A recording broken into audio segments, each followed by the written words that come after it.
Assalomu alaykum, bizni kuzatib borayotganlar, qo'ziqorin ishqibozlari. Mana biz qilgan xatolarimizni ko'rsatib o'tamiz.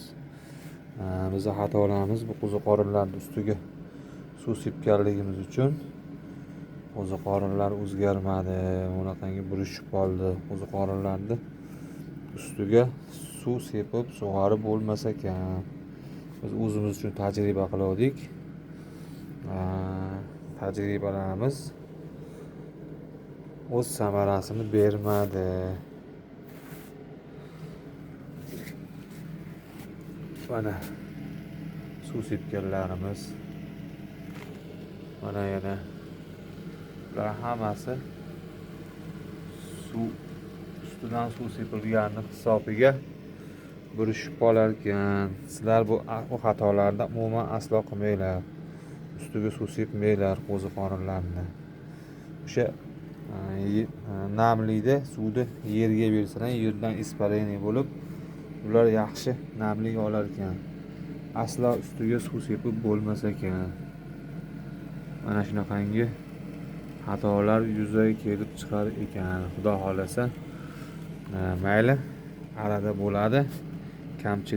Kamchiliklarsiz hech narsa bo'lmaydi.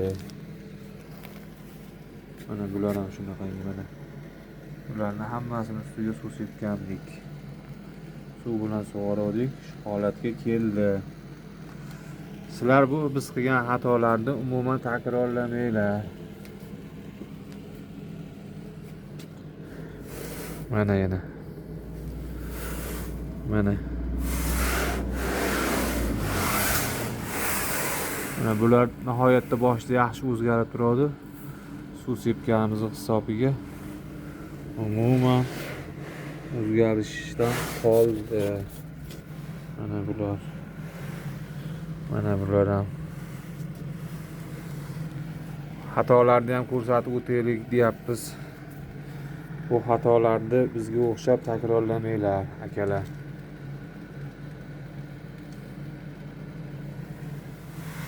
Deb yaxshi tomonni ko'rsatish to'g'ri kelmaydi. Xato tomonni ham ko'rsatish kerak. Biz buni o'zimiz uchun tajriba qildik.